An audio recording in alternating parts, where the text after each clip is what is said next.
Hey guys, just wanted to let you know that for the first few minutes of this video, there is no video because I forgot to hit record while we were chatting on Zoom. But it comes in the first few minutes, so just wait, and then you'll see our beautiful faces. Thanks for watching. On today's first round KO, we talk a lot about the Washington football team and their new scandal.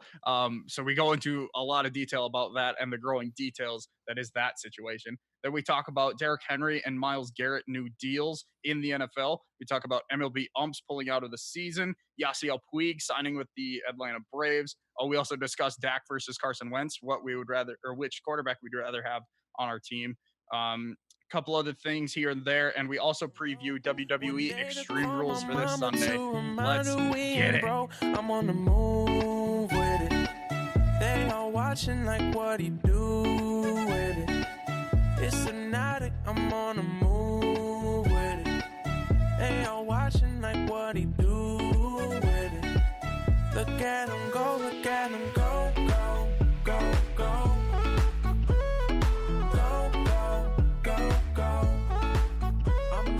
Welcome to the most must-hear sports talk show in history. Welcome to First Round KO. I am your host, KO, aka Howard J. Dingers. On a day early this week because I'm going on vacation, and it also timed out really well because there's a huge news story that broke today. Oh yeah, and I'm so glad because we were gonna record yesterday because I'm leaving tomorrow morning. I haven't packed for my trip yet. Also, joined by Handsome McElvain. Yeah, I actually fell asleep yesterday and we weren't able to record, so that's on me. But it happens to the best of us. Yesterday was an iffy day, and I'll tell you after we start recording why. Or after we stop recording. That's an off mic conversation. But anyway, I'm glad we didn't record last night because we would not have been able to talk about this. Yeah. And I'm so, because I don't know all the facts yet. I've been at work most of the day. You know a lot about this. I know a little bit about what's going on, but I'm excited to talk about this. First off, I have to compliment you on your amazing shirt. Thank you. Is Mouse Rat is one of my favorite fictional bands behind Spinal Tap. So yeah, it's Mouse Rat and Lemonade Mouth for me. Those are my two favorite. Yeah. Okay. Lemonade Mouth, I feel like is such an underrated movie. See, I was never a fan. I was kind of like, because we were on the older end of that when that came out. Yes. So I never really got into that. I had the benefit of a younger brother who still watched Disney Channel for a very long time. So I still caught like Sweet Life on Deck and like Jesse and that kind of stuff, which are quality TV shows. Definitely. So I caught Lemonade Mouth. Yes, exactly. So I caught Lemonade Mouth, and it's one of my most, I think it's my favorite underrated Disney movie. Fair enough. Yeah. Well, let's get into the juicy stuff. Oh yeah, I am going with the classic A&W cream soda because I'm going to sleep after this, and caffeine's not a thing. What you drinking? Kona Big Wave. Oh, genuinely, it's up there with Summer Shandy as my favorite beer. Really? It's so good. It's a golden ale, and I love everything Kona. Is that on your end? What is going on? Yeah, that's on my end. I live across from Fox Meadows, so it's basically like if a third of. I'm not even kidding you. If I go 3 days within a 7 day span within a week, and not have sirens going across the street, that is a good week. I just realized I'm not recording on my end. I know completely what you're talking about. I lived in Fox Meadows for 2 years. Oh, yeah. So, yeah, I mean, I found out this last week that this building that I currently live in is over 60 years old. Holy. Yeah, and that's old for Whitewater. That's old for Whitewater. But let's get into this news here. We got some big stuff. Yeah, well, hi, YouTube viewers. Sorry I didn't hit record earlier. Yeah. Maybe you could just do like a little like cover up or something so they can hear the beginning parts. Or not. It doesn't really matter. Well, too actually, much. That's true. I could put the audio without the video. Yeah, they'll be fine. They'll chill. All right, so the Washington. Okay, so we referenced Pat McAfee a lot on this show, especially recently. And there's going to be a lot more Pat McAfee references, just a heads up for all of our viewers / listeners. Trust me, before I had you start coming on regularly, Pat was like almost a staple in this. I would talk about him almost every day. So, well, he's a really good source of information. He is just the best human being ever. Especially now that AJ Hawk is such a big part of his show, that makes me even more tied to it because of his Wisconsin roots. Absolutely. Wow, it must be a big one. I keep hearing them. Yeah, that's kind of crazy. We're gonna power through though. Yeah, we'll be gooch. So, the Washington name TBDs have gotten in a bit more trouble. There was a Washington Washington Post article that was kind of starting rumored about 6 days ago, that was starting to catch some steam, and then last night going into this morning, we all were hearing like, okay, there's going to be this big blockbuster article that the Post is going to write, because nobody puts posts on Fridays or posts anything on Fridays. If you put a story out on Fridays, they go to die. That's like a known thing in media. So they had to get it out by Thursday night. 15 former employees from, I believe it was 2006 to 2019, it was 13 years, have come forward and said that multiple people within the Washington football organization have been committing sexual misconduct, among other things of that variety. So it's there's 3 men cited specifically in the article. That's Larry Michael, Alex Santos, and Richard Mann. I believe Larry Michael was the radio announcer. But one of the 3 of those guys was the radio announcer. Okay. The radio announcer stepped down last week abruptly, and the 2 other guys were VP or higher ups in the front office, and they were let go earlier in the summer. About a week ago, I almost said their name, the Washington football team organization hired the lawyer of Brett Kavanaugh. I don't know if that name rings a bell. He is now a Supreme Court justice. He was the one that was crying in a courtroom about drinking beer with his buddies. Yeah. The same lawyer has been hired by the Washington Football Club to do an independent study or research on their internal operations and their culture. So basically, they got ahead of the curve. As I said, this was something that was getting blown up really big. We're expecting it to be really big, and I don't think it's done. It sounds like there's some more. Pat actually came out and said later in the later part of his show today that there might be some possible things with the Washington football team paying off refs. So that was an allegation with no merit. There's also some articles I've seen in a couple places from smaller news outlets, so I don't know how much I can trust them, but maybe speculating that some of the men in the ownership circle for the Redskins, not necessarily the owners, the main owner or owners, might be a part of Jeffrey Epstein's little circle. DC was one of the big spots for him. So I don't know if that has any merit, but Dan Snyder's looking like he's in a lot of trouble right now. Even more so than he already was in. First of all, if they paid off the refs, they obviously didn't pay them enough. That's what my dad said too. He goes, obviously they didn't do a good enough job cheating. Because earlier it was like, there's in-game things, is what Pat was talking about on his podcast today. So it was like, there's in-game things that they were doing. What are they doing? And it turns out like that seems to be the most of it. But the result of this is the 40% stake, that group, hired an investment firm to start vetting out potential buyers for that 40% of the franchise. In my opinion, it'd still be absolutely crazy if Snyder sold the team. Well, and another thing that Pat, I saw a small snippet of Pat and AJ's show today, where they were talking about how, Goodell does have the power to force him to sell. So that's an option, especially if more things come out. It's looking more and more like, and like people just on the name of the team, people have been calling for Dan Snyder's head for years.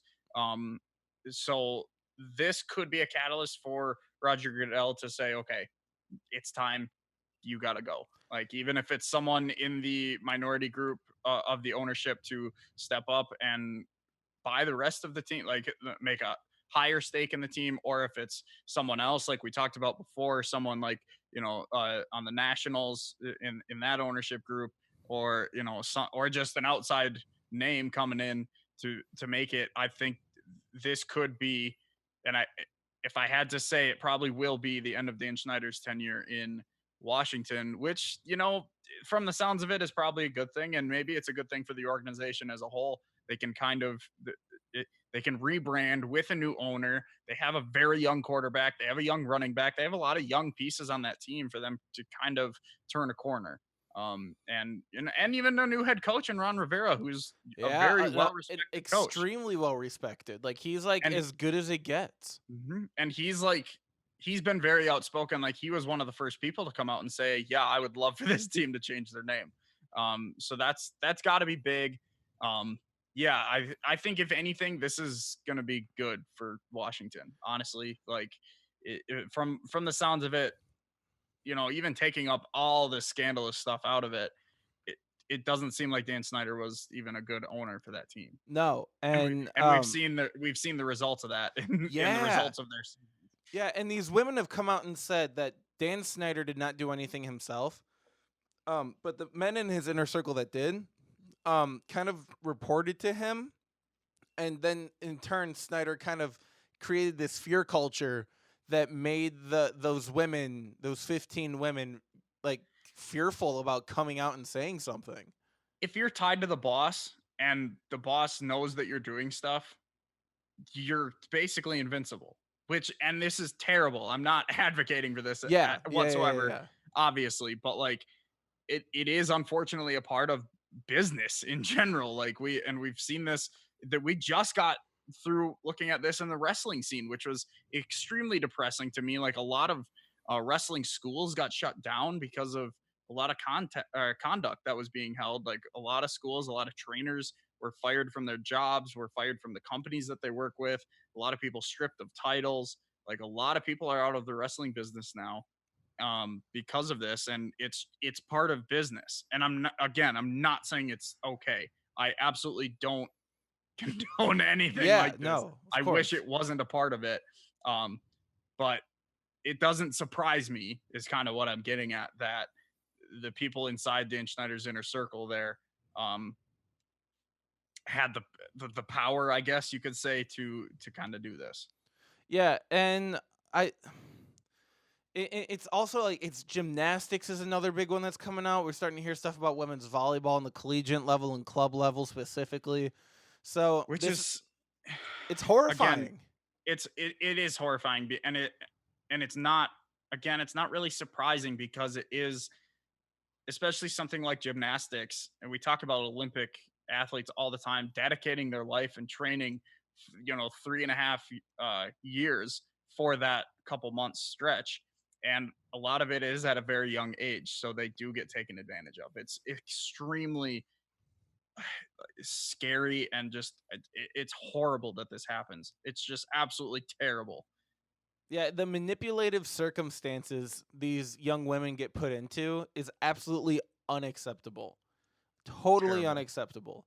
And this is something that has no place in sports, obviously. It has no place anywhere. So to see this starting to come out now, especially when the Washington football team is looking like such an already awful franchise. Like, I guess the better question is, who would buy them if they the majority went up for sale? Because the minority owners are trying to already get out. Dan Snyder is already like the 5th wealthiest person in DC. So then, if it's not somebody in DC, because everybody else is political outside of him, if it's not Dan Snyder, who comes in and buys them? Do they maybe want to move the team? Because they're still up. There's a market in San Antonio that's really wanting a team. Salt Lake City doesn't have a football team. So Canada's always been mentioned. Mexico City's been mentioned recently. Yeah, I feel like Toronto, you could even make an argument for Montreal. Mm-hmm. So there's a lot of really good places that are looking for National League or National Football League football, I don't know, other than the ones that we mentioned last week, as far as buyers go. I don't have that well of I don't have that much knowledge on that $4 kind of thing. billion. Yeah, That's kind of what the magic number is for 100%. I don't pay enough attention to celebrities to know how much they have. I know Yeah. that they have a lot. Yeah. So I wouldn't be able to pull a name out of my ass to say, but I do like the idea that we've had before of the Nationals, I think we talked about the Nationals possibly going in on that. Yep. But as far as the timing, I don't know what the hell that was. What struck me about what you were saying earlier is that they kind of started their own internal investigation. The people who weren't, They were ready for it. They knew what was going. I think somebody from the Post tipped them off, like, "Hey, this is gonna happen whether you like it or not. I'm letting you know now." I almost think fireworks are happening close to me. Anyway, Yeah. Where was I? Oh, I like the move because obviously I like the move, do the investigation, get rid of these people. But I think they see this as an opportunity, as they already know they're changing names. Like I said, they're probably going to have to change owners. They already have a new coach. They have a young team. This is a really, really good opportunity to clean all that out. They jumped ahead of it. They know that they have almost this fresh start coming to really change the culture and evaluate everything and see what's going on, get rid of the bad eggs, and really just create a new team and a new culture. That's what struck me, is that it feels like they are ready for that and they do see that future. And for that specific reason, that's why they shouldn't go by Washington. They should go by DC, and they should change their colors. Yeah, I agree. Because if they completely disassociate the Dan Snyder era, even if he still owns the team, this old Dan Snyder of old is a better way to say that, he's done. He's not the stubborn guy that didn't want to change the racist name of his NFL team.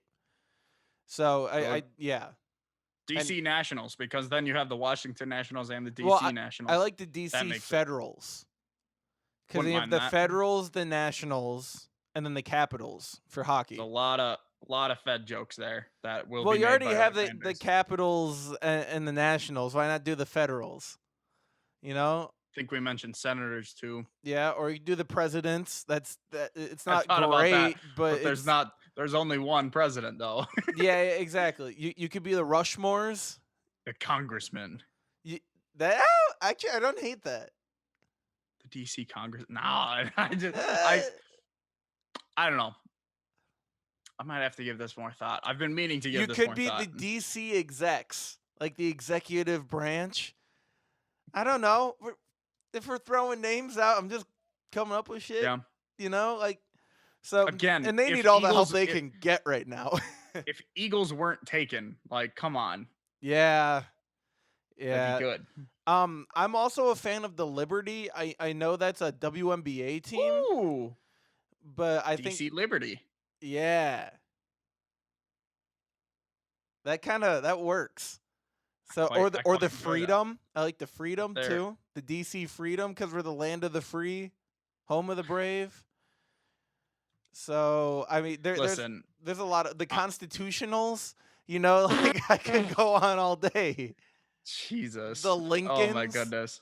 I'm liking this team less and less the more we talk about it. Listen, I'm not in love with our country right now. No, me either. That's more about the orange guy. The freedom. I don't hate the freedom. I like liberty more. Yeah, no, it's a good one. That is a good one. Like I said, already a name of a WNBA franchise. I don't think that would stop an NFL team. That can still happen though, because you can. Well, so here's my theory. I think it's actually on their list of names. Because it should be. There was another party. So there was a guy that bought up a bunch of copyright for a bunch of different names, trademark rights. Excuse me, not copyright, trademark rights on a bunch of different names. And allegedly, he got a couple that the Washington Football Club were looking for. So they've been in contract negotiations with him to try to buy some of that off of him. But there's also been another party involved that hasn't really been mentioned that I've been reading about. So that might possibly be the Liberty ownership group.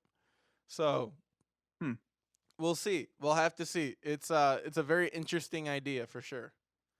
Yeah, it's interesting, and I'm sure we'll have more to talk about next time we record too. I'm sure there's still going to be more out, like you said. I think this is Yeah. just the beginning. Stuff like this normally snowballs. I would hate to see more teams involved if more Yeah. teams start to come out, which it happens all the time. We saw it with the speaking out movement, and the Me Too all Yep. this kind of stuff. It just kind of snowballs. I say unfortunate because I don't like seeing those kind of people in the world. I know they're there. That sounds. We're finally in a time and a place where it is okay, or not. It shouldn't even say okay. It's where it's becoming easier to make known what is going on and what has gone on, so this doesn't have to keep going on in the future. I want to rephrase what I said because I know it sounded a little. I hate that they're in sports because I know I want to believe that it's a good culture and that it's a safe culture, but it's not. So it is good. I'm not saying it's not good that that this is a great thing. It's great that the wrestling thing happened. I say it's depressing because a lot of those guys I looked up to and now I don't. Yeah. And it's unfortunate to know that they're like that. So it is going to be unfortunate, but it's also going to be great that this kind of cleaning happens. So I do Definitely. I do and I don't hope that more come out. We're going to see a renaissance in professional sports, I think, starting within the next decade, which everybody should be excited for after we get coronavirus handled in the next 3 years, because that's optimistic at this point. After, just wear your damn mask, people. Just wear your damn mask. I had to, quick sidebar. Walmart in Whitewater is now starting Monday, I believe, Walmarts. Masks. All Walmart. Nationwide, right. Yeah. Which I thought they were required anyway. Yeah. I've been wearing one for 2 months. I've been wearing mine since March, since I got mine from Etsy. Yeah, exactly. I've been wearing it forever. I had so many customers while I was at work today complaining to me that they're going to have to start wearing masks at Walmart. I was like, start? Come on. Like, what? I was like, no, this is good that we're forcing people to. I think you guys should at the liquor store. Listen, I don't want to say too much. you would lose a customer base. Yeah. No, I'm worried about speaking about our owner. Yeah. I doubt that it's going to get out there, but I don't think that's going to happen because the day that the bars opened, Rick's was open.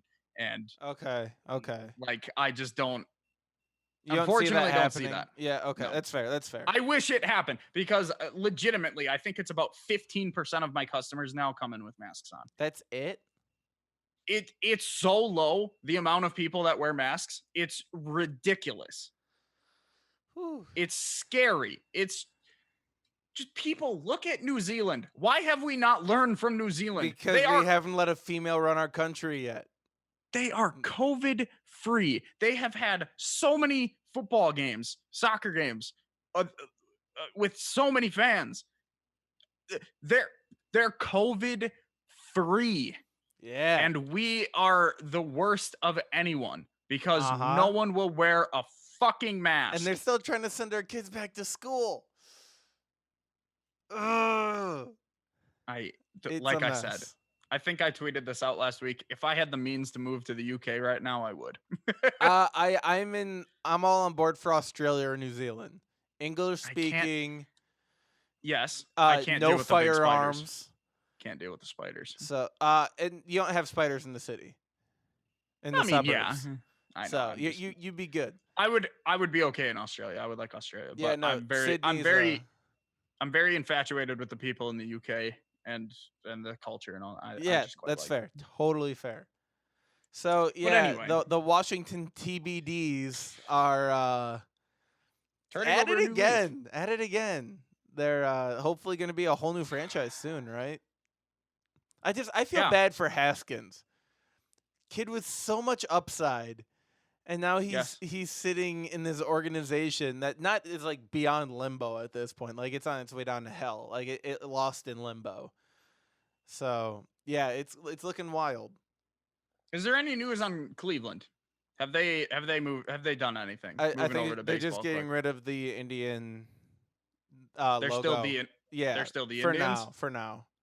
Fair enough. because I think they're gonna go along the lines of kind of what the Braves and Chiefs are doing, where it's like we're honoring them, but literally, the term Indian is Yeah, just it's so literally not incorrect, awful, and it refers to Christopher Columbus, who was a genuinely horrible human being that we, Yes. for some reason, have immortalized and treat him like a pseudo god. Dude committed genocide and rape. Yeah, and literally stole land from thousands of people and killed them over it. Like it was nothing. Like it was nothing. So, yeah, I hope they change their name, and if they don't, just take the baseball team out of Cleveland. No one goes there anyway. Didn't they already change the logo? They got rid of Chief, whatever his name was. Yeah. And now they're just the C for now. But didn't they do that last season? They still had the Chief on the arms, or was it last year? Did they have the All-Star game? Was that what it was? I'm pretty sure they had the C logo last year. Yeah, but I'm almost confident. They still had the Chief on their sleeve because they're going to be the only team this year without having any sleeve logo. Huh. Yeah. So I mean, why not just whatever? it's stupid. It shouldn't have had it for the last. The fact that they're not changing, they should be very happy with this Redskins news, with the Washington news, because that now they're being overshadowed. Because there should be an uproar that they have not taken away their Indian name. I think it's different. It shouldn't be, but in the public eyes, it's different because it's not in our nation's capital. And but it's also not a good franchise. I understand that the Washington Football Club is probably the worst franchise in football right now, but like you weigh football and baseball a little bit differently. That's fair. So anyway, that name change is imminent. It's going to happen at some point. I think so too. Do you want to stay in football? Should we move to baseball? We can do whatever you please. It's your show. Fair enough. Let's stay in football because there's two deals that I want to talk about that have happened / are going to happen. One happened for sure. I think the other is, if it hasn't happened, it's going to happen. First, Derrick Henry. He's getting paid. I don't have the details in front of me. I'm not as prepared as I should be. Let me try to. I got you. Yeah. Oh, not stats. Google, you silly. Derrick Henry contract. Derrick Henry signs a 4-year, $50 million deal. 25.5 guaranteed. Yeah, that's really good for a running back. Yes, it is, and it's well deserved. I think he's durable enough too, where he deserves that kind of big contract. I think that's still friendly to the Titans too, for what his performance is.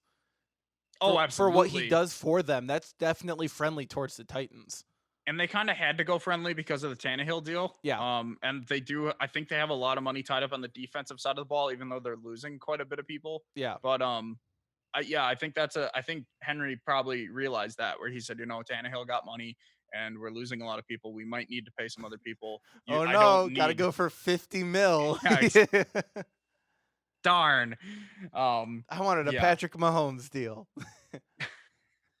But yeah, I mean, good for the Titans. I don't have too much to say on that. Like, that's good to lock him up. He was, and when I say a beast, he is the beast of beasts. Like, he's just incredible. Yeah, so I think his stiff arm rating was something like 99 on the game. Wouldn't surprise me. His biceps look like my thighs. So he's slated to make 12.5 per year. That makes him the 5th highest paid running back in the NFL, trailing the GOAT of running backs, Christian McCaffrey, who would look really good in green and gold at some point, but I don't think that's ever going to happen. Ezekiel Elliott at 15, McCaffrey's at 16, Le'Veon Bell is at 13-1, and Texans' David Johnson is at 13. I still cannot believe that the Cardinals offloaded that contract and Johnson to get DeAndre Hopkins. Yeah. That is one of the best one-sided trades that I've ever seen. Is Larry Fitzgerald still playing? Yes. So he's got Murray's got two fantastic weapons, especially if not he can only stay two. Healthy. They have John Brown. They have Andy Isabella. John Brown, is that who I'm thinking of? I think so. It sounds right. I think so. They have someone, and they have Andy Isabella still, who we have not seen nearly enough from yet. Like, they have an incredible, and they have Kenyon Drake. They have an incredible offense next year. Yeah, like, but their defense is kind of where you start. they still have Chandler Jones. They still have So DeAndre Patrick Hopkins, Peterson. Christian Kirk, Larry Fitzgerald, Christian Kirk. Andy Isabella, Keyshawn Johnson, Hakeem Butler. That's your top Christian Kirk 6. is who John Brown's over. I think John Brown's in Buffalo now. Yeah. Yeah. Yeah, Christian Kirk is who I was thinking. Like, Kirk and Isabella have not reached their potential yet.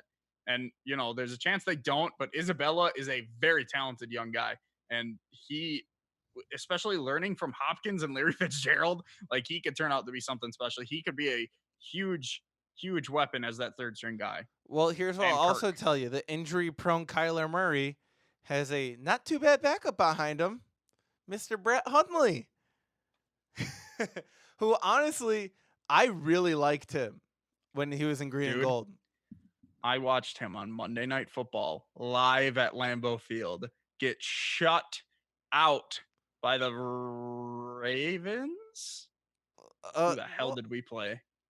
Maybe it was the Lions, or it was some crap game. Like, it was terrible. Thank God I got hammered, because oh my God, that was a terrible, dude. My first 2 football games was a preseason game against the Chiefs, which was fun, but like, it's preseason. I didn't get to see Rodgers or Nelson or anyone like that. And then I got to watch Brett Hundley go scoreless on Monday Night Football. That was terrible. But then last year, I finally got to see the Packers beat the Bears. Get this. Last time I went to a live Packers game, Brett Favre was the quarterback. Whoa. Yeah. I don't like the cold, and I don't like the hot. So there's like a 2-week period of games I can go to that are normally sold out. So I wore 4 layers of pants and 6 layers of top and a hat and like 4 pairs of socks and toe and about a half a dozen beers. I was fine. I was literally plus fantasy. I had one of my best fantasy football weeks. That was a great week. So between the clothes and the booze and the fantasy football, you made it all work. I was all good. That time I went and we saw Brett Favre play, we were actually in one of the boxes. So I didn't even sit out in the elements either. I've been in the boxes, not for games, but I went on multiple tours of Lambeau through different classes. Well, I've been up there too for food and stuff. I just haven't been up there for games because you can't get tickets for those 2 weeks where the weather is okay. Yeah. But anyway, staying with football, another deal that is done. Myles Garrett extension with the Cleveland Browns includes $100 million guaranteed, most for a defensive player. That's what happens when you don't get hurt, or at least have a long history of injuries and you put out really high performance. But he was suspended he's okay. Here's the other thing. I don't remember the exact stat, but it's something like since 2012, they've signed one or re-signed one. They've extended one of their first round picks, and they had like 12 of them in a certain amount of, it's something crazy. In like 8 years, they've had 12 first round picks and they've only extended one. First of all, terrible drafting. We know this because they're the Browns, but like, I don't know.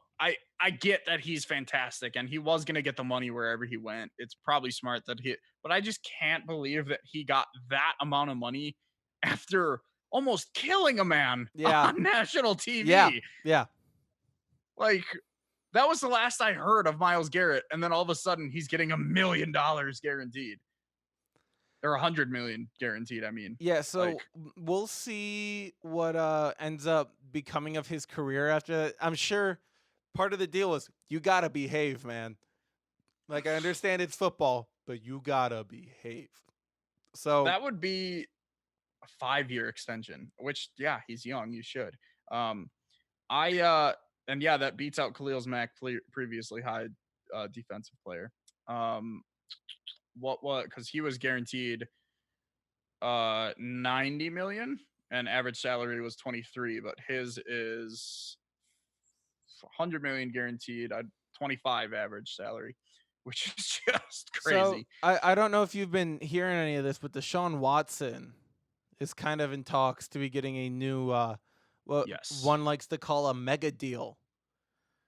As he should. Somewhere around that like 35 a year guaranteed range, which is like not Patrick Mahomes numbers, but like you're pretty quickly approaching. Like that makes him, I believe, a top 3 paid quarterback. That puts him above Russell Westbrook.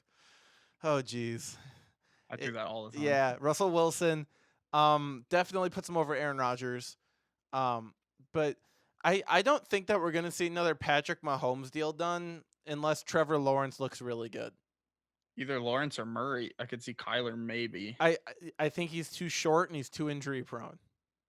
Yeah, his game style is running out of the pocket, and he can't. Yeah, him and Lamar. Yeah. Burrow was the other one that I was thinking. Burrow, if he turns out to be like what he was in college, like if he's able to turn that up into a pro level, why not? Here's what I'll tell you. What were the wide receivers at LSU doing before touchdown plays? Playing rock, paper, scissors to see who would get it. Like that was Alabama. Well, okay, but they were basically doing the same thing to opponents. Okay, yes. His team was so good. But did you see okay, I completely agree with you that yes, the level of wide receiver play, like, but there's a difference. There's still like he had a lot of soon to be pro receivers, but like a pro receiver is still a pro receiver. Listen, here's my thing. I ragged on Tua for that exact reason, literally for the rock, paper, scissors thing, but Tua would not hit their guys in stride. He would not he wouldn't always hit, the in stride. He would throw behind. They were never, I can't say never, but they were often not perfect balls.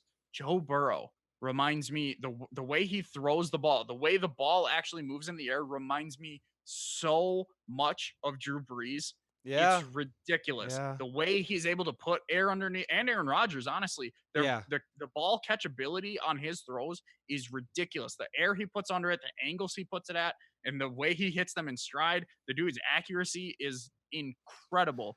I totally get the argument, and we are going to see what he can do in Cincinnati.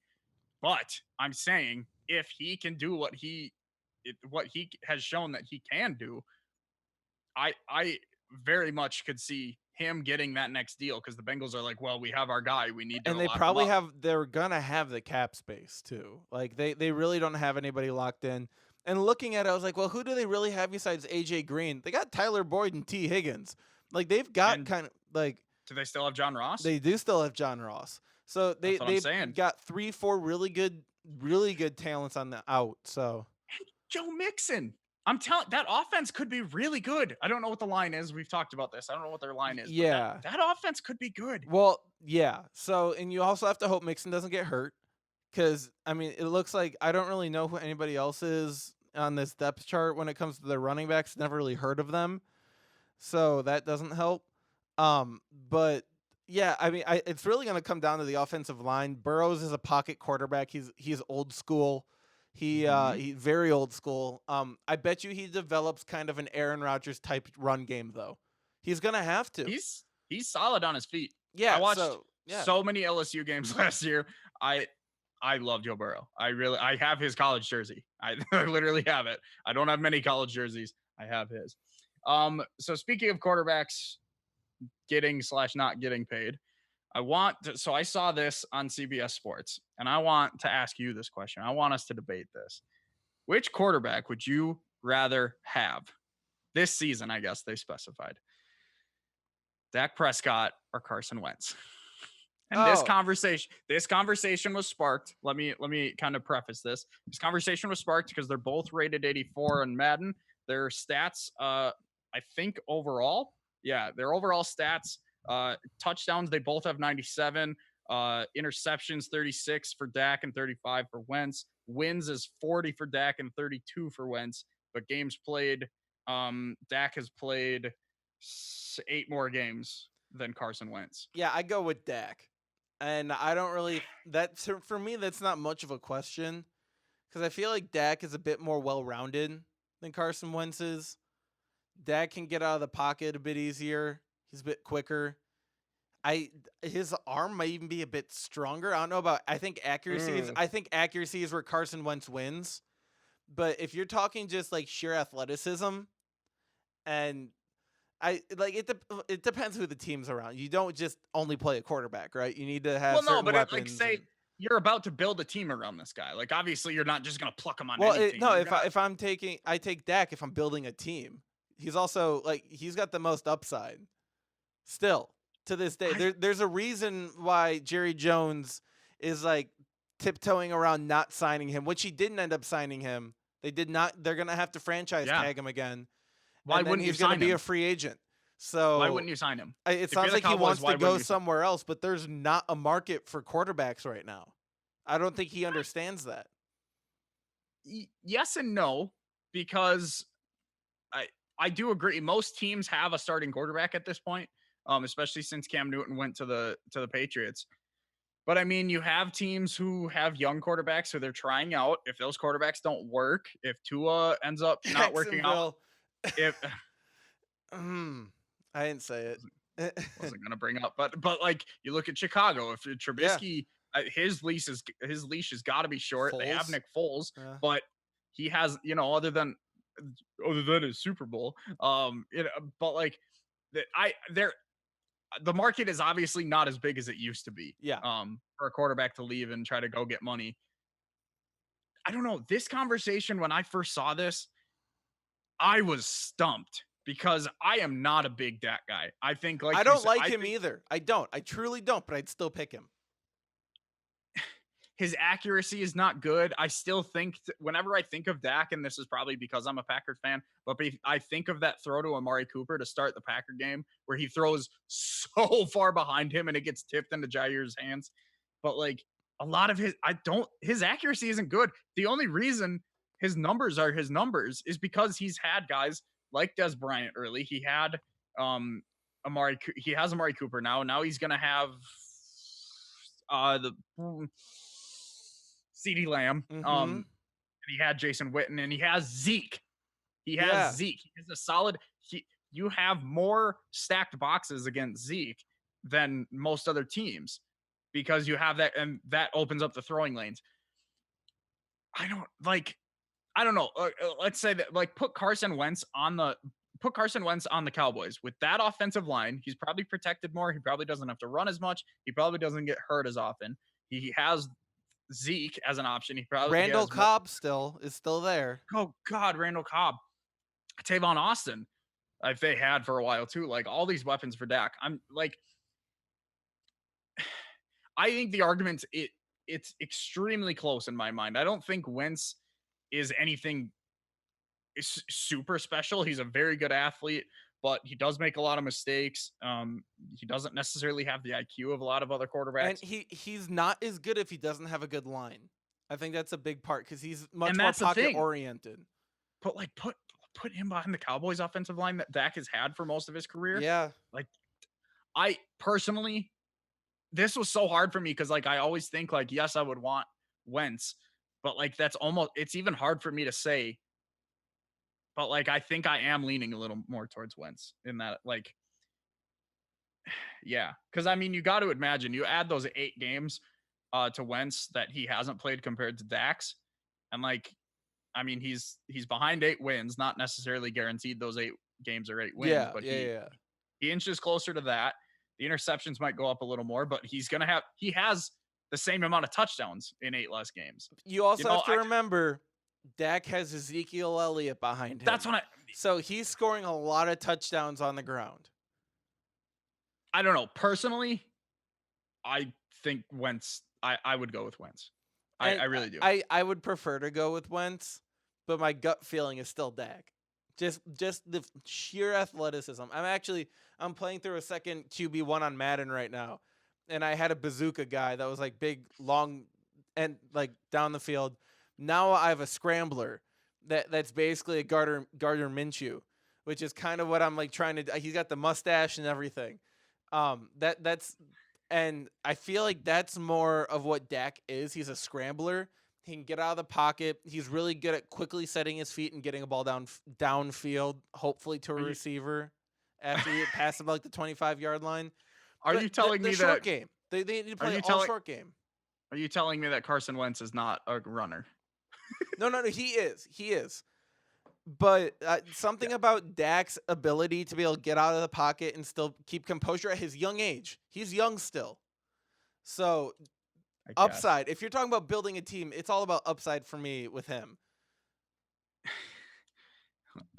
You watch the Cowboys Jets from last year and tell me you still want Dak Prescott. That's all I'm saying. Hey, you gave me Dak Prescott and Carson Wentz, and I know.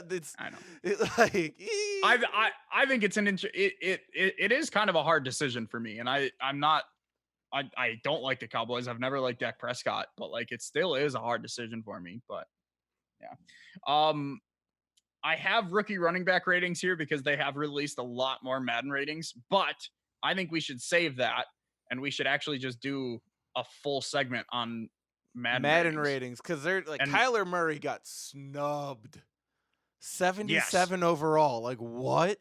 So we're gonna have to go over that type of stuff in the we'll go like position by position type. Yeah. I know I did this with Chad last year, so I'm very excited to. I think we'll get into that. Maybe soon, since it's fresh, or we can wait until we're closer to the Madden release. But I think we got a little bit of time here. Exactly. So I think that'll be fun to talk about. Let's move to the MLB real quick. Couple stories that I have here. The first one, I saw a lot of MLB umps are pulling out of the season. I believe it's 10 right now is the official number. Yeah, it's something that doesn't surprise me if you think about it. There's some umps that are pretty old. So it doesn't surprise me too much. You gotta take your health first, man. And they're part of really strong unions that are gonna help them. They're still gonna be getting some sort of paycheck. It might not be a full paycheck, but it's still something. They're still gonna have their medical benefits. So hopefully those guys that aren't gonna be umping can stay healthy because we want them back next year. No, I completely agree. It's just I think it is a little interesting. I think it's going to kind of throw a little bit of a wrench into the game. I know I was watching the Brewers, a little bit of the Brewers intra-squad game tonight. And apparently all 4 umps were no-shows to the game, and they had to use, I guess, people on the team, not necessarily players, I don't think, but just associate coaches of some sort, like staff, like staff members. I guess had to do it. Not the end of the world for something like that. No, especially for an intra-squad game, but like I just think, we had the replacement refs in the NFL. Do you think that's going to? Do you think some experienced older refs pulling out? Do you think that may have any effect on the MLB? You know what I think we're gonna start seeing? Remember that thing they were testing out in minor leagues? I believe it was last year. We're not gonna see that this year. I don't think that'd be way too quick of a. It is. The robo ump is technology that is ready to go right now. I suppose since they've had it in minor league, it is technically ready to go. Yep. But like, that feels to me like something they need to decide early in the off season and like, okay, let's prepare for this for the entire off season. So, all right, you bring that up. In spring training. They're talking about putting a DH in for this season right now. Oh, it's already already in. That was like something they talked about like 2 or 3 weeks ago, and they implemented. So if you're talking about short windows, but that's replacing one player in the lineup. That still changes the game. This new still changes technology. The game. And it's technology that has been used by every single franchise at a lower level. They're familiar with it to some capacity. I'm not saying it's impossible. Yeah. It would be interesting. Maybe use this season, have it there, but still have the umps and like try it out and see what the robo ump and see kind of how close it is. And I don't know. I didn't even think about that. I just don't know if that's necessarily realistic when today we are exactly, well, as of the time of recording this, we're a week away from opening day. So here's how I feel about this. If the MLB plays their cards right, they could do 2 umps. You have a play ump and a field ump. and you have a sky judge like they did kind of in the XFL. So if you need to call a safe out and you need to review it, there's automatically someone there with a controller, a keyboard of some sort that's already looked at it, can call down and say safe out. So if they get some... The only thing that they would miss out on, and you could probably call to the sky judge on this too, would be the check swings on each line. Yeah. But that's something you could probably... You could even set the camera up perfectly to see that. Do you think they have backup umps that they're kind of calling out of the bullpen to replace those 10? I have a gut feeling that there's some younger umps working their way up the umping tree that are pretty ready for this, because that's, at least I know for sure, that's how it works in basketball. Now that I think about it, I mean, minor league's not even playing this year? Nope. So I'm sure they have a shit ton. And when I heard about this, at no point was like, oh man, baseball's not going to come back, or there's going to be some issues. I expected some umps to opt out of this because of the age thing. So it does not surprise me at all. Listen, MLB, I tweeted out at you earlier in the week. If you need someone to come in and make a quick, I can be a field judge. I've done it before for some, little league baseball. Just call me up. We still have a week before the season. I can train. I got you. I make a whole Rocky montage out of my MLB training. Yeah. All right. The other thing I had was a pretty big signing, in my opinion. I feel like it didn't get enough attention, but Yasiel Puig signing with the Atlanta Braves. Here's why it didn't get a lot of attention. First off, nobody really cares about baseball right now, unfortunately. Second off, I think we stopped caring about Puig after he left the Dodgers. So, I don't know why, because this dude... Because he went and played in Cincinnati. That's why. Where careers go to die. Literally. Wait, remember Scooter Gennett? Yeah, no, me neither. He went and played in Cincinnati and played fantastic. He's having a career resurgence there. It doesn't matter. He's in Cincinnati. His career might as well be over. I disagree. I'm pretty sure they've had quite a few All-Stars. They have a solid-ass team. But anyway, I want to talk about the Braves, because the Braves roster is absolute. They have 2 starting outfielders that will not be starting this year. Yeah. Nick Markakis and Ender Inciarte. One of them will be a DH, I can imagine. Well, that's the thing. You could, maybe they don't want Puig out in the outfield. He's a hell of a DH to have. But you have Acuna out there. You have Markakis. You have Marcelo Ozuna. And you have Ender Inciarte, and you add Puig to that. You already have Dansby Swanson in the infield. They have Ozzie Albies. They have Freddie Freeman. They have a pretty good looking rotation too. This team is stacked. Yeah, they are. Holy crap! I'm scared of this team. I really am. Their ace, Mike Sikora. Yep, younger than you. He's only a couple months older than me. That makes me feel great about my life decisions. Hey, I got a new job today, by the way. Oh, congrats! We're gonna have to figure out a record. I'm gonna be working full time now. Ooh, fun. Even more than we'll figure it out. I mean, I still close at 9, so we can record. Yeah, it'll be fine. But anyway, what's Acuna gonna be doing? He's got to be starting in center over Ender. Yeah, he's got to be starting in center. Inciarte. He's got to be Inciarte. You can always move Acuna to right or left if you want Inciarte out there. Acuna's got those wheels, man. Yeah, but so does Inciarte's quick as shit. But you still have Ozuna out there, and you still have Markakis, who is also a very solid outfielder. That's what I'm saying. They have 5 starting outfielders. It's ridiculous. And then you don't that's not even looking at the MVP level for first baseman that they have. Their young star Ozzie Albies at second base, Dansby Swanson, who is a freaking beast at shortstop. I don't even know who their third baseman is. I should know currently their third base is Camargo. Oh, or Austin Riley can also play third base in addition to where else is he playing? I think second base, first base.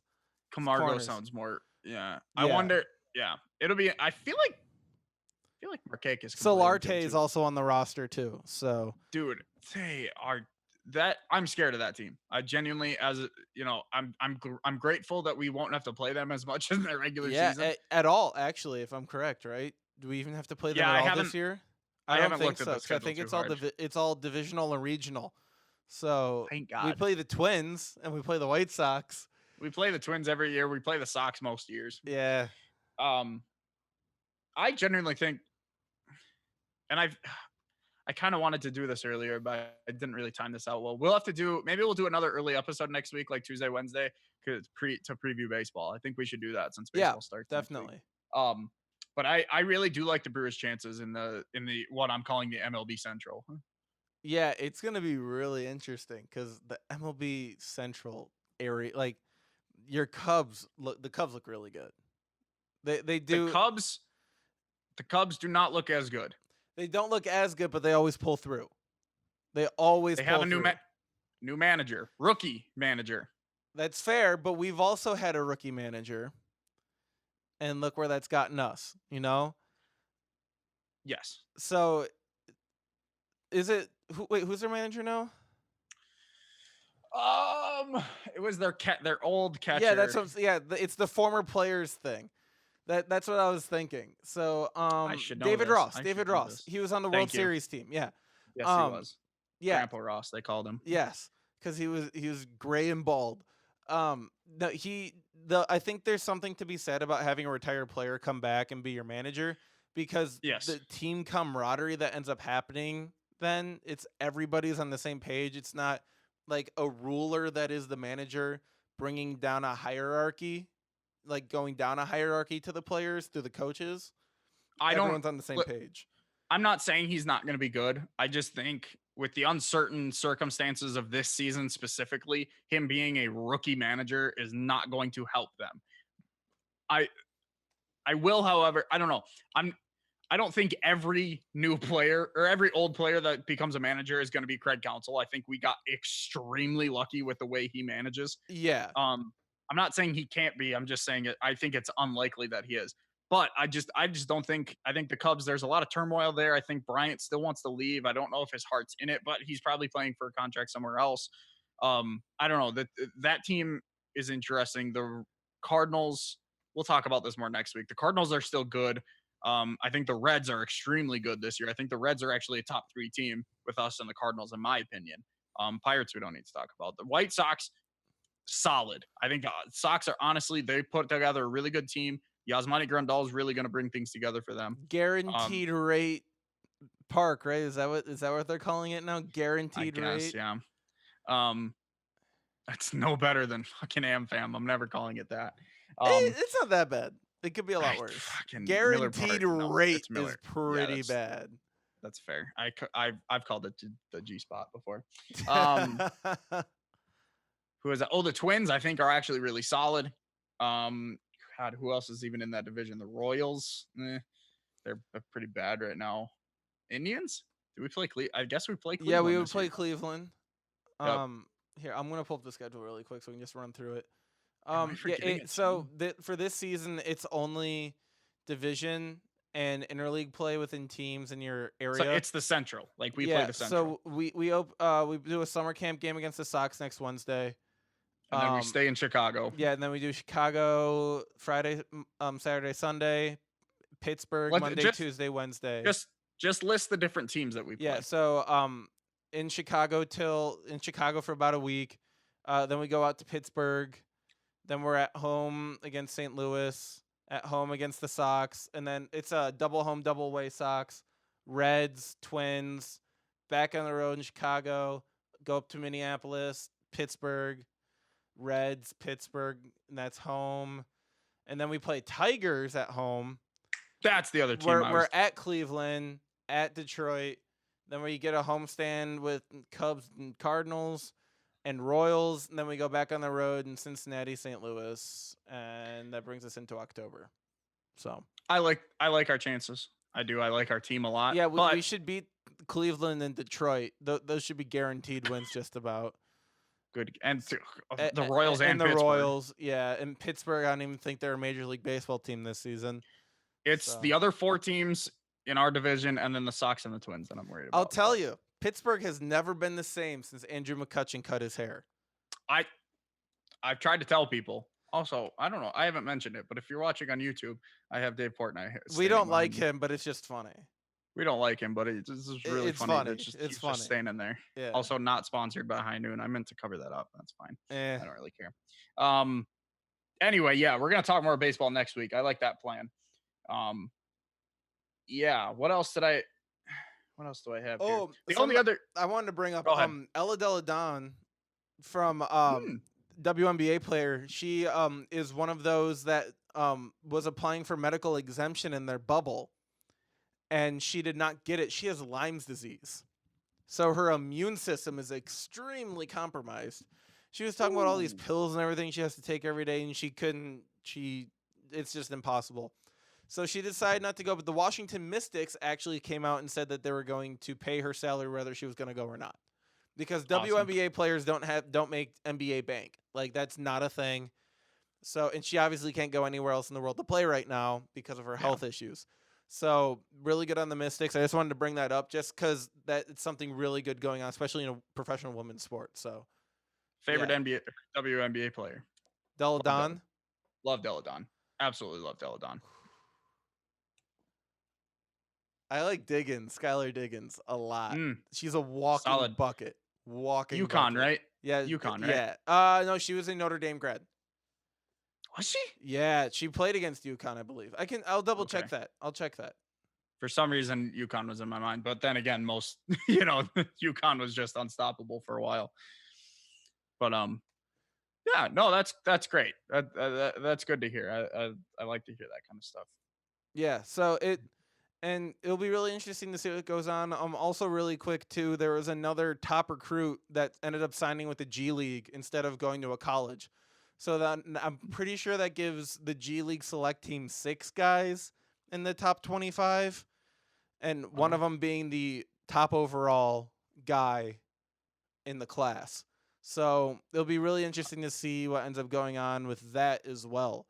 I think that's big because the more that happens, I think the more the conversation from the NCAA comes where they might start looking at paying people. I really do. It started already in California with being able to compensate players for using their likeness. Exactly. It's sad that they actually had to make a law about that, just to clarify, because it was never necessarily illegal in the first place. No, for any of you listening / watching, go Google Ed O'Bannon. He's a buddy of my dad's. My dad was actually a part of it very briefly about the likeness and all that. That's a whole rabbit hole to go down. But that's the start of paying athletes. And I was actually thinking about this today. I wanted to bring this up to you. If they could start paying college athletes, how do you manage the salary cap? What do you mean? So is it like, can you only pay is there going to be some sort of salary cap on how much you can spend on your athletes per sport? I would assume so. Now, but who is that governed by conference? Is that governed by division? NCAA would have to. Well, here's the thing. North Dakota State and Maryland are on 2 different levels financially. They would have the same cap. They just might not have the same money to spend, which is unfortunate, but that's just. So what if you take advantage of this as the NCAA and try to level out your playing field and you implement a salary cap or a luxury tax to try to maybe push the wealth around a little bit, spread the talent pool? I think there's a lot that they can do to drive competition. Yeah, for sure. So maybe the NCAA should be looking at this a different way, because more money could potentially be getting put into the NCAA athletics if it's more well-rounded. Think about all the merch sales there to get a chunk of. Think about all of the new TV deals that would be extended. NBC Sports would actually get people watching those games from the WCA or whatever. So the Big East also, I believe, if they didn't cancel, they postponed all their fall sports in the last couple days. So that's another conference that's also on board with that. So yeah. The last thing I have on my notes before we wrap up, because we're approaching an hour. Yeah. I want to keep it. Yeah. I want to keep it under 2 this time. No, yes. I want to keep it around the hour. So this weekend, Sunday night, WWE Extreme Rules, or as they're calling it, the horror show at Extreme Rules. And yes, I know I have a wrestling podcast. It's just been difficult right now. Um, But okay, so why Um, are they going to do something like what they did with WrestleMania? so I'm going to give you the matches. I'll give you the normal matches first. Okay. And then I will give you the other matches with the crazy stipulations. There's one. Okay. So, Sasha Banks versus Asuka for the Raw Women's Championship. Ooh. Gonna be a phenomenal match. Yeah. Honestly, should main event. Probably won't, but that is gonna be amazing. Bailey defending her SmackDown Women's Championship against Nikki Cross. Not as good, but still Bailey's still should really be good. Yeah. Bailey's really become a really good heel. Then we have Apollo Crews defending his United States Championship against MVP. Should be pretty good. Well, probably not. It'll be probably given about 5 minutes. I was about to say it'll be a quick one. And then Drew McIntyre versus Dolph Ziggler. And that is a to be determined match stipulation. Dolph gets to choose, but he's not telling him until Sunday. So interesting. It's probably going to be something stupid like a handicap match. I was going to say, maybe it'll be TLC. No, there's a special pay-per-view for TLC. We'll see. Cage comes down from the ceiling. So, the other two matches. Braun Strowman, not defending his title, just a straight match against Bray Wyatt, not the Fiend, in a Wyatt Swamp match. Swamp fight. Sorry. So are they going to go fight in a swamp? They're going to go fight in a swamp. So is this going to be in the same vein as The Undertaker? I think so. I'm so excited. Bless. That's amazing. I can't, dude. It's either gonna be so good like the Boneyard match, or it's gonna be shit and it's gonna be really funny. I can't wait. See, here's my thing. No Fiend. No Fiend on this one. No, so I think they're building to a Fiend eventual title win at SummerSlam. So they're kind of prolonging that. They're prolonging that by having this match. I thought he was always Fiend when he got into the ring. I thought that was like not a always. thing. So the last show I think was Money in the Bank that Bray Wyatt versus Bray Wyatt versus Braun Strowman, where it was just like Funhouse Bray, where he was in his Mr. Rogers sweater. Yeah. So now this one he's going back to an old gimmick that he had before to fight him. Yeah. Where he is like a cult leader, Hawaiian shirt, fedora type of thing. And then it's going to be the Fiend. I think that's kind of what they're building. So that one should be it should be entertaining. I'm quite excited. The last stipulation match. Now, normally, if we just one-on-one, Seth Rollins versus Rey Mysterio should be a great match, right? Yeah. Let me read exactly what the stipulation is. This match is an eye for an eye match. The match can only be won when one competitor extracts the eye of their opponent. What the fuck? Now, reportedly, and probably, they're using CGI for this because it's pre-recorded. I cannot wait to see how fucking shit this that's is on going Sunday to look. night? This is a Sunday night national television? Well, it's on the WWE Network, but I think it's still on pay-per-view as well. I can't wait. I think it's that specifically is going to be so bad it's good, in my opinion. I think it's going to be hilarious. I might have to pick up WWE Network to watch that. Hey, use a different email, you get a free month. Yeah. I haven't used my like elementary school, high school one yet, so exactly. Just keep making. You can just use WWE Network for free forever. Just keep making new emails. But yeah, so that's that. A swamp fight and an eye for an eye match. I cannot wait. I cannot wait. Oh, it's gonna be so. And I'm genuinely excited because I'm going up north with my normal wrestling group, and we haven't been able to watch a pay-per-view together since Royal Rumble. So I'm genuinely excited to go watch that. Yeah, that'll be fun. Who knows? Maybe I'll come back with some more championship gold. I'm still curious about this eye for an eye. I want to see what that's gonna look like. I'm so curious. I'm probably gonna have to look away because it's gonna look fucking gross, but I don't care. It's going to be awesome. I really wish they'd be more profane on those pay-per-views. Like they really should be letting them go a little bit more. Like fuck you. It's technically behind a paywall, so you might as well. Exactly. Yeah. Like I understand your target audience is like middle school boys, but like well, now their target audience. You want to know what the average, the literal from the viewership numbers, the average age of a Raw or SmackDown show? 20, higher. 30, higher, 35, higher, 50, higher. What is it? 57. That's the average age? Average. That means more than half of them are probably older than that. Or are older than that. Or just like 2/3 of the audience is over 50, and that's like throwing the... Wow. That's really interesting. That doesn't make sense. It's because they keep using Randy Orton, who debuted in 2002. They keep using Ric Flair. They keep using these names. I'll say the Undertaker just retired. That's what I'm saying. They're not building new stars. That's a whole nother discussion for another day. And that's why AEW's average age viewer is probably what, like 35?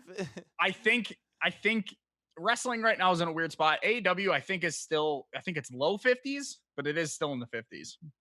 Yeah, but they're consistently winning the 18 to 49 demographic, which is the key demographic for advertisers. The growing one, yeah. Yes. Yeah. Interesting. Yeah, it's very interesting. So yeah, that's all I got for today. Yeah, no, I think it's about bedtime.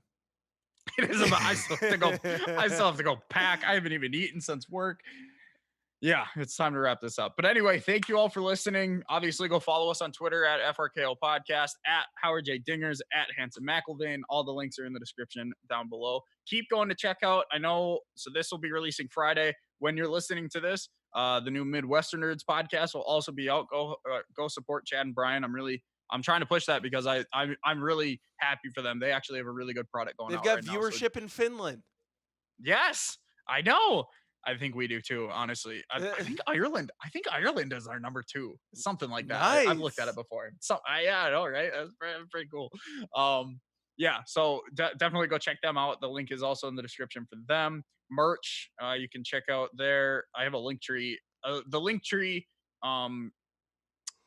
link is now in the description of the podcast as well. So you can click on that.